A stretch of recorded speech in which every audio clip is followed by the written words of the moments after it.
Justice Mustapha Akanbi was the pioneer chairman of ICPC, and he joins us today. Thank you. It's a pleasure. Justice Akanbi was also former president of the Court of Appeal, but before we start our conversation, here are a few more things I would like you to know about him.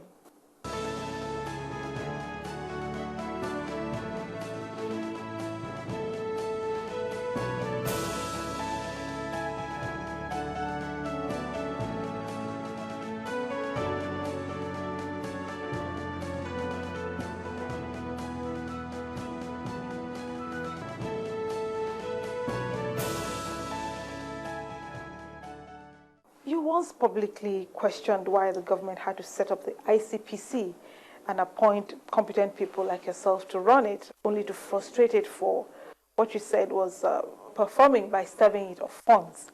Why do you think this was the case? Or have you had time to think, okay, maybe it's just that government didn't have enough money?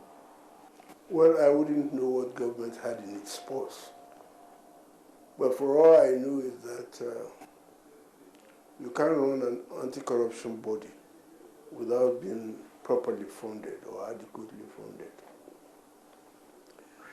But when I was the chairman of the ICPC, I thought it's no use complaining. You try and make the best of a bad bargain. You have a focus, you have a mission. Within the limit of your resources, you do your very best.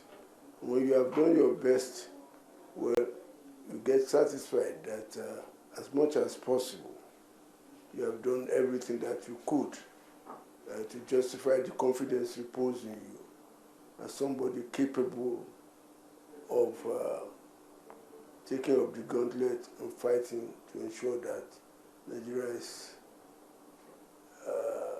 free of corruption. So I think I only started speaking of inadequate funding after I left, because I was of the view that it was a privilege and a rare honor to be appointed as the first chairman of that body. If you start complaining from the word go, then you will never get anywhere. And I thought, as is often said, discretion is the part of valor. So I did my best, and I think we made some headway. But the anti-graft bodies, like the ICPC and the EFCC, they still complain of shortage of funds. Should government continue down this line? Doesn't it give the impression that they're really not interested in the fight against corruption? When we started, it was a bit rough, because even the first money given to us was a loan, because the budget had already been passed. And so there was no room for us. In the budget, there was nothing for ICPC. We had to take a loan from the secretary to the government, Mr. Ekaite Ufot. I thought it would be treated as a grant eventually, but they eventually asked for it, which we paid back.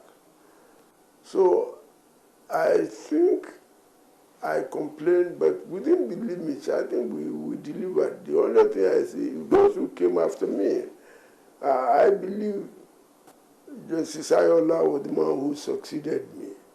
I think he was better off financially. But you know, enforcement is the most important. It's a three-pronged attack. You need money there, because if you arrest somebody and you are prosecuting, mostly purveyors of corruption have money. Of course, they have their ill-gotten gains, so they can get the services of the best lawyers.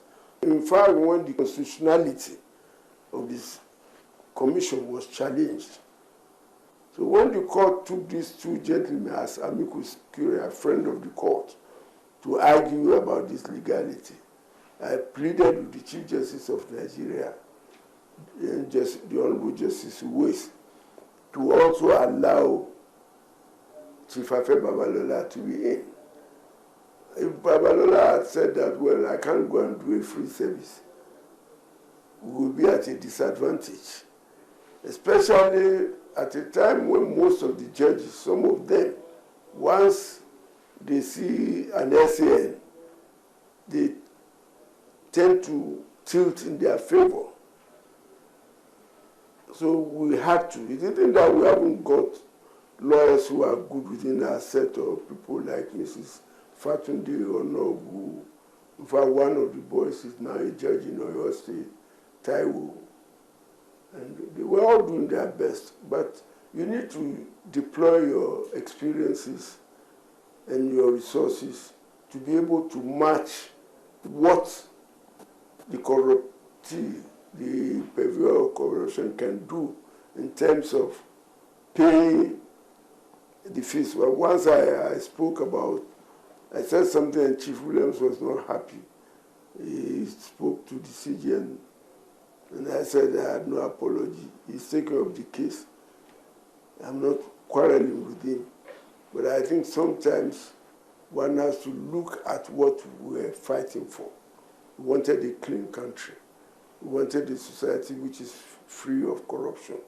We wanted to be like, even at least on the African continent, like Botswana, or to be like Hong Kong or Singapore. When they talk of the Asian tigers, how they got on, they have less problem of corruption than we have here. Isn't it important for anti-corruption agencies to remain independent of politicians whom they often investigate? You said a while ago that you sometimes when they want to embarrass you. As a matter of fact, even today I wanted to say it. You see, when you say independent corrupt practices commission, another related offenses commission, they must be truly independent. And I think it's section 13 of the Act, which says we shall not be responsible to the control of any other authority. And let me say, when I was there, even Chief or President Obasanjo never controlled me. And when I hear people say we were doing selective prosecution, I felt bad. I did not beg for the job. I even rejected it. I was pleaded to accept it. But the government,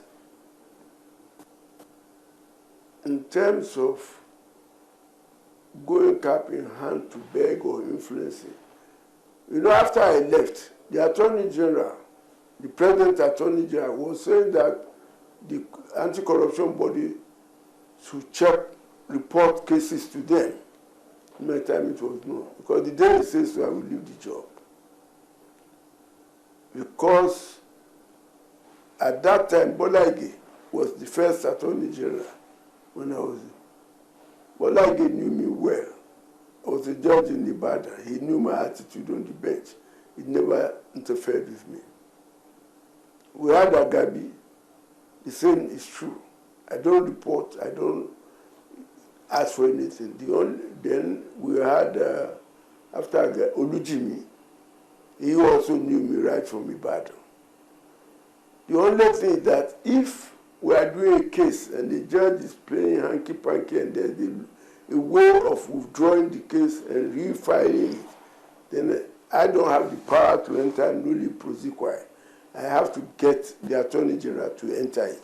The point which I wish to emphasize is that if you find you are pushed the wall to the extent of not being able to discharge the functions of your office effectively, the line of least resistance is to opt out. I did 5 years. I had an offer to do another 5 years. I said I'm not looking for any second term. I bargained with Mr. President when he appointed me that I was going to spend 5 years of one term in office. And when I told him that I'm going away, in fact, that's some of the things Ribadu was saying today about me. When I said I was going away, he said, no, Lord, you can do another 5 years. I said, no, our word should be our bond. We agreed that after 5 years I'm going. Whether I've succeeded or not, I leave the rest for posterity to judge. I am going away, and I left. And I'm glad to say that the day I put in my letter, Ribadu was there when I made my speech, I handed it, and he came out, and he said, if you can do it gracefully, the way I have done, you'll be grateful to God. But do you generally believe that the anti-corruption war is being won? I won't say it's being won, and I won't say it's won. You see, what they need to do, until you start, my view is that until you start arresting people, big men, take them to court. So we have our own problem with the courts. Take them to court. Give it adequate publicity. Because you see, if a man is taken to court and is given adequate publicity, that in itself is a form of punishment. People will know that this man is a criminal, is a corrupt man. But maybe they are not doing adequate publicity, or maybe they are not going after the right person. If you take someone to court, he's presumed innocent until he's proven guilty. Yes. And if he was never convicted, wouldn't it promote impunity? The next person says, well, this man got away with it. Who says I can't? Well, you see, that is true. Because to be fair to the media and to the Nigerian people, it's always on TV. We're always talking about it. This man is arrested, he's in court today, he's in court tomorrow, the thing goes on like forever. The judicial area where, as I said today, something has to be done. We arrested somebody, a very important gentleman. We asked for leave to prosecute him. The court granted us leave, got him locked up for a day or two. When we brought him to court for trial, he now filed an application for bail. The court either has to grant bail or refuse bail. What did the court do? The court discharged and acquitted him when no evidence had been taken. I mean, that kind of judge should not be on the bench. We also had a case where we wanted to arrest the president of the Senate and the Speaker of the House. They went before a judge, for that matter, a lady judge. I don't want to mention her name. That judge made an order that we should not investigate them. They are plethora of authority, that we have the same power as the police, and they cannot stop investigation. Even those who even enjoy immunity, like governor or president, we can investigate them, but we can't prosecute them. But these are people, legislators. What we are talking today, what is important is a reorientation of the whole society, the Nigerian society, the judiciary, the legislature, and the executive. Because sometimes an unwilling president may make it difficult for you to get on with the cases. An attorney general who really wants to please people would want to interfere with the cases before him. We have this problem. Then Nigerians themselves, the average Nigerian, the man who is talking that people are corrupt, we are not doing this, when you arrest a relation or something like that, that will be the man who will come to you, begging you to do this thing. Of course, that is if you make yourself open to that kind of processes. What I can say is that to effectively fight corruption in this country, all of us, to a man, the Obas, the UBs, the MR, the judges, everybody must be committed. When people commit offense and the authorities themselves are not prepared to take action or report, because in the case of ICPC, unless they have a report, they can hardly start any investigation. We brought forward a lot of amendments. We took it. We argued this. Up to today, I keep on asking this, have they carried out any of the amendments that even if we read it in the paper, we should be able to arrest the man and go and find out. If there's no evidence against him, we leave him. Up till now, they never passed any amendment to the law, which was passed in the year 2000. Justice Mustapha Akanbi, we thank you for your time. Thank you very much. And we thank you for watching. Please join us again next week when View from the Top returns. Do have a good day.